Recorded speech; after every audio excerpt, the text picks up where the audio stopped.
যখন আমরা চলবো নরম হয়ে চলবো, অহংকার করবো না, হিংসা করবো না, ক্ষমতা দেখাবো না, দাম্ভিকতা দেখাবো না।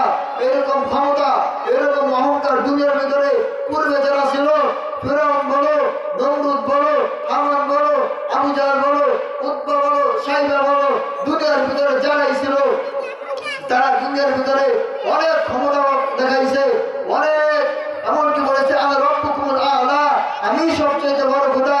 কিন্তু এত বড় ফিরআউন দুনিয়ার ভিতরে টিকে থাকতে পারে নাই, পানিতে সুমানি খেয়ে মারা গেছে। এই সকল ঘটনা থেকে আমাদের শিক্ষা নেওয়া উচিত।